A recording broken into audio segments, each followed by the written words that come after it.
आनंद Dubey ji, Bharatiya Janata party ने कहा जाता है कि उसके चुनाव जीतने के पीछे लाभार्थी वर्ग का भी बड़ी भूमिका रहती है, और भाजपा के बड़े नेता उसको गिनाते भी हैं कई बार कि भाई इतने तो लाभार्थी हैं हमारे, और लाभार्थियों से संपर्क का अभियान भी भाजपा चलाती है। अब ये जो मसला आ रहा है कि जो जिन भी परिवार में 2 से अधिक संतान हो एक समय सीमा के बाद, वो परिवार सरकार की निःशुल्क लाभ वाली योजनाओं के दायरे से बाहर हो जाए। आपको लगता है इससे जो आपका लाभार्थी वर्ग है वो पॉलिटिकली आपको हिट कर सकता है? अमिताभ जी, पहली चीज तो यह है कि अभी लॉ कमीशन ने सुझाव मांगे, अपना प्रश्नावली जारी की, उसमें अलग अलग लोग, सभी धर्म, सभी जाति, सभी समुदाय के लोग अपनी अपनी राय दे रहे हैं। उसके बाद ड्राफ्ट आएगा, ड्राफ्ट की शक्ल क्या होगी यह तय। मूल प्रश्न जो आपने किया वो ये है कि भारतीय जनता पार्टी इस डर से कोई काम नहीं करती है कि इससे क्या फर्क पड़ेगा। देश के हित में, समाज के हित में, संविधान के हित में जो भी सही होगा वो करेंगे। 370 हटाया, उस समय भी कहा जा रहा था आग लग जाएगी, उनकी नदियां बह जाएंगी। 370 नहीं हटाया, कुछ नहीं हुआ। अरे सुनिए, अरे भाई सुन लीजिए। अरे अभी वो आपके बीच में नहीं बोले मुन्ना खान, अभी केवल आनंद दुबे की आवाज अभी रुकना होगा। चलिए नहीं हटा, हम अभी केवल मुन्ना खान आनंद दुबे की आवाज जाएगी जी। खुश रहिए, खुश रहिए, 370 नहीं हटा, खुश रहिए। चलिए अब देखिए यूसीसी की बात जो है जी। यूसीसी 1948 में संविधान सभा की जो बैठकें थी उसमें यूसीसी पर खूब चर्चा हुई। डॉक्टर अंबेडकर पूरी तरह से यूसीसी लाने के पक्ष में थे, जवाहरलाल नेहरू भी उस समय यूसीसी के पक्ष में थे। लेकिन आते आते क्या आया? हिंदू कोड बिल 1955 से 1956 में कई टुकड़ों में हिंदू कोड बिल अलग अलग विवाह को लेके, संपत्ति को लेके 3 टुकड़ों में आया। हिंदू पर्सनल लॉ में अमिताभ जी यहीं से दखल नहीं है। वॉरेन हेस्टिंग्स से लेके 1929 और लॉर्ड डलहौजी, सती प्रथा का उन्मूलन हुआ, विधवा विवाह को मंजूरी दी गई, विधवा को संपत्ति में हिस्सा दिया गया। यह सब अंग्रेजों के जमाने में हुआ। अंग्रेजों ने हिंदुओं के पर्सनल लॉ को टच किया, और अच्छी बात यह थी कि उस समय राजा राम मोहन राय से लेके ईश्वर चंद्र विद्यासागर जैसे लोग थे जो समाज में सुधार की लड़ाई लड़ रहे थे, और हिंदू समाज ने कभी इसका विरोध नहीं किया। लेकिन जब जरूरत थी कि पूरे देश में सबको न्याय मिले, सबको समानता मिले, उस समय कांग्रेस पार्टी ने देश के साथ धोखा किया। वो एक शेर है ना कि वो अगर जहर देता तो दुनिया की निगाहों में आ जाता, तो उसने ये किया कि वक्त पर दवा न दी। तो इन्होंने जहर तो नहीं दिया लेकिन वक्त पे दवा नहीं दी। अब मैं आपको बताता हूं, 1956 में जब ये हिंदू कोड बिल वगैरह आ गया तो पंडित जवाहरलाल नेहरू ने हंगरी के एक मशहूर पत्रकार टिबेर फोंडे को 3 घंटे का एक लंबा चौड़ा इंटरव्यू दिया। वो एक किताब की शक्ल में छपा है, Nehru conversation on India and world affair. उसमें नेहरू जी क्या कहते हैं?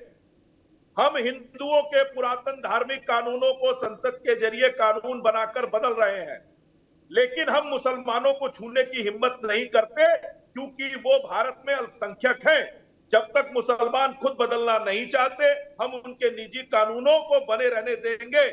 तुर्की जैसे देश के लिए मुस्लिम कानून बदलना आसान है क्योंकि वो मुस्लिम देश है, लेकिन हम मुसलमानों को ये नहीं दिखाना चाहते कि हम उनके व्यक्तिगत कानूनों के मामले में किसी तरह से उनको मजबूर कर रहे हैं। ये खुद पंडित जवाहरलाल नेहरू ने टिबोर मोंडे को जो इंटरव्यू दिया था उसमें लिखा है। इसके अलावा डॉक्टर अंबेडकर ने, जो एक मिथ बनाया जाता है कि हिंदू कोड बिल पर उन्होंने इस्तीफा दे दिया था, उन्होंने 13 पन्ने, इस्तीफे पर 13 पन्ने का बयान जारी हुआ था।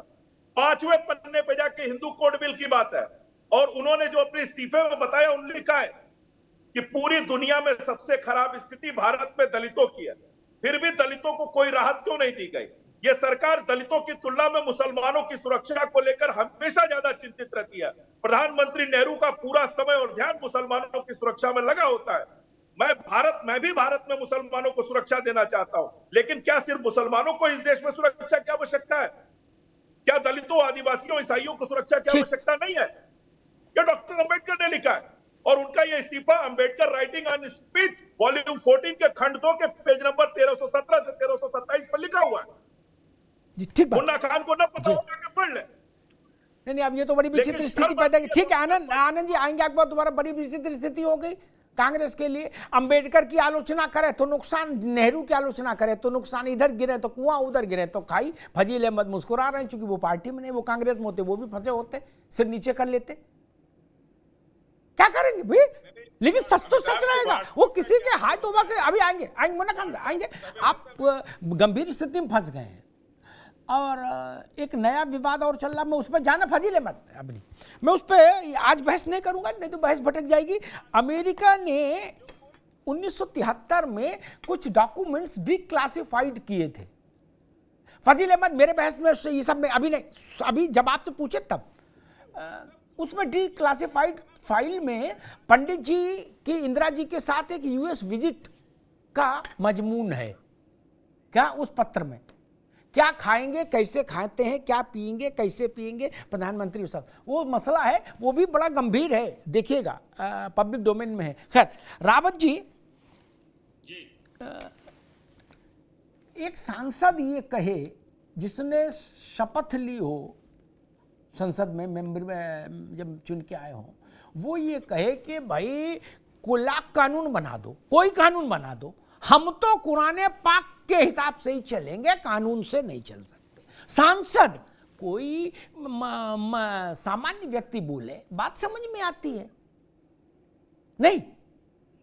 बिल्कुल ठीक है। जो उस सभा का सदस्य है, जो सभा कानून बनाएगी, वही कह रहा कि भाई हमारे ठेंगे से। फिर लेकिन वो सांसद ये कहता है कि हिंदू के जो पूजा स्थल विधेयक है, उस कानून को कोई मत छूना, क्योंकि वो कानून हमें पसंद है। क्या ये वाले कानून ठेंगे पे, वो वाला कानून पसंद है? रावत साहब, ये तो मामला बड़ा गड़बड़ है।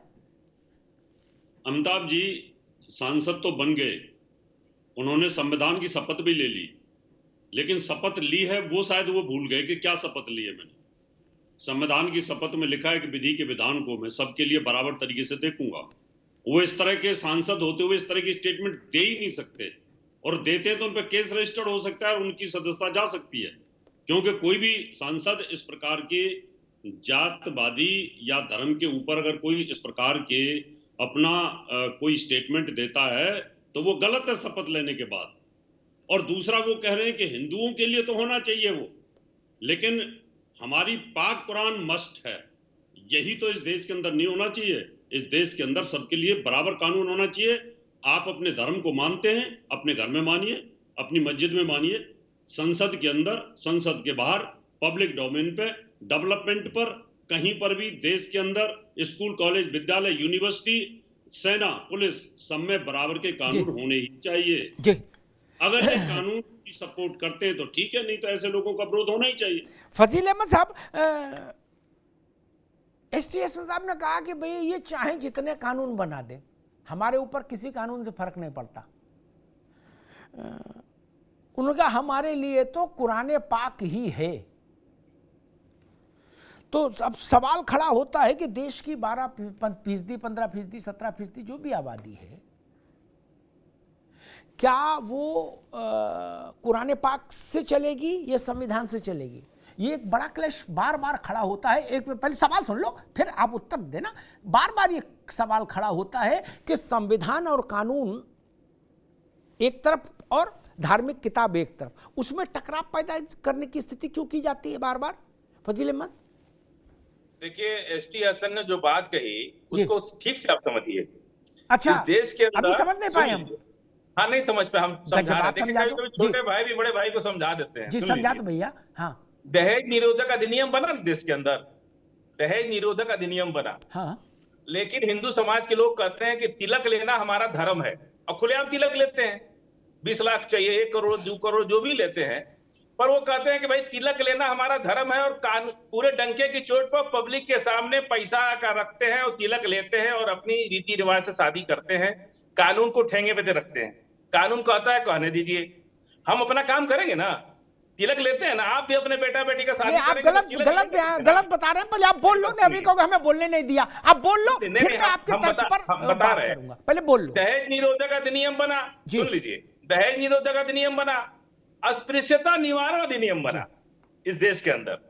2 ऐसे कानून बने जो सामाजिक रूप से जरूरी थे, ठीक है। और हम किसी भी कानून को मानने के पक्षधर हैं। अब आप डिटेल हो रहे हैं, बस आगे बात आपने तक दे दिया। अब सुनो आगे आगे बात फजील अहमद ने, पहले इसका निपटारा हो जाए जो आप बोले हो, आगे काम आएगी और चैनलों पर भी बहस काम आएगी। फजील अहमद ने 2 तर्क दिए, वो दोनों तर्क लचर हैं इस नाते। अस्पृश्यता निवारण कानून, वो ऐसी पिक्चर पेंट कर रहे हैं फजील अहमद जो असत्य है, भ्रामक है। उसमें कोई भी जाके शिकायत करे, फजील अहमद की गिरफ्तारी हो जाएगी 5 मिनट में। कानून तभी तो लागू होगा ना जब कोई शिकायत करने जाएगा। आप दहेज के डाउरी एक्ट में शिकायत कराइए, गिरफ्तारी हो जाएगी। किसी गोलमोल बात कर रहे हो, किसी गोलमोल बात कर रहे हो। यही दुष्प्रचार है जो एसटी हसन करते हैं, कभी कभी फजील अहमद करते हैं, कभी मदनी जी कर देते हैं। ये दुष्प्रचार, वो वही मौलाना मदनी है, नहीं अभी नहीं, वो वही मौलाना मदनी है जो कहते हैं आदमी 80 साल तक शादी कर सकता है, इस्लाम कहता है, लेकिन औरत 40 साल में बूढ़ी हो जाती है। ये सोच है, ये ज्ञान दे रहे हो हमको। करे नहीं जी हम समझाएंगे, क्या बात कर रहे हो। वो सबके गुरु तो मदनी है जो कह रहे 45 साल में औरत बुढ़ा जाती है, इसलिए मर्द को 4 शादी लगेंगी। क्या बात कर रहे हो, कैसी बात कर रहे हो अभद्र किस्म की। मर्द को 4 शादी लगेगी क्योंकि वो बूढ़ा नहीं होता। कैसी गलीज मानसिकता है। मदनी साहब से तो प्रेरणा लेके फजील अहमद और एसटी हसन और शफीकुर रहमान सब घूम रहे हैं। यही ना समस्या है, ये नहीं चलेगा। मुन्ना खान साहब, मैंने पिछली बार आपसे पूछा था कि ये जो आधार पत्र जारी किया विधि आयोग ने, आप उसको दाएं बाएं घुमा गए। मैं फिर स्ट्रेट फॉरवर्ड सवाल पूछता हूँ, वो सवाल छोड़ दिया क्योंकि वो आप अभी जवाब नहीं देंगे, उसमें फंस जाएंगे कि मैं जवाब देता हूँ। नहीं भाई सवाल तो सुन लो, जवाब आप बिना सवाल सुन दे दोगे। नहीं, जितना कहे पहले उतना सवाल सुन लीजिए कि अगर 2 से ज्यादा संतान होगी, हिंदू हो, मुसलमान हो, कोई हो, अगड़े हो, पिछड़े हो, दलित हो, आदिवासी हो, ब्राह्मण हो, ठाकुर, इससे कोई फर्क नहीं। भारत में रहते हैं, 2 से अधिक संतान होगी, सरकारी सुविधा का लाभ नहीं मिलेगा। हिंदी में इतनी सी बात है। कांग्रेस सहमत है, असहमत है, वो बताओ। पहली बात तो यह है, मैं फिर दोबारा कहता हूँ कि सरकार डराती है। किसी ने विरोध किया है क्या? किसी ने विरोध नहीं। आप कानून लाइए, कानून को धरातल पे भी दिखने चाहिए। सवाल कानून लाने से नहीं है, सवाल धरातल पे कितना दिख रहा है। कानून आप बार बार ला रहे हो। महिला सुरक्षा, आपकी नाराजगी इस बात से कि कानून नहीं लाना चाहिए, ज्यादा कानून लिया है क्या, ऐसा कह रहे हो? नहीं, नाराजगी नहीं हो रही है। नाराजगी आप खामखा अमिताभ जी नाराज हो रहे हो। आपने भी मदनी साहब का जिक्र किया, मदनी साहब ये कह रहे, वो सही कह रहे। इसीलिए जो मुस्लिम कौम है उसमें भाई आसाराम पैदा नहीं होते, यही कारण है। 80 साल तक जीवित रहने का यही कारण है। दूसरा सवाल ये है कि मजदूर की बात, विकास की बात, किसान की बात, कोई भी बात आप किसी भी बीजेपी के प्रवक्ता से, बीजेपी के मंत्री से, बीजेपी के एमएलए से कीजिए, उसका सही रूप से जनता को जवाब नहीं मिलता। जो मैंने जो प्रश्न पूछा वो तो आपने उसमें जवाब ही नहीं दिया। जवाब नहीं मिलता। मुद्दे क्या आएंगे? Civil code. मुद्दे क्या आएंगे? शमशान। मुद्दे क्या आएंगे? कब्रिस्तान। मुद्दे क्या आएंगे? हिंदुस्तान, पाकिस्तान। अरे भाई लाओ ना, डरा क्यों रहे हो तुम? ठीक, अब रुकना होगा मुन्ना खान, अब रुकना होगा।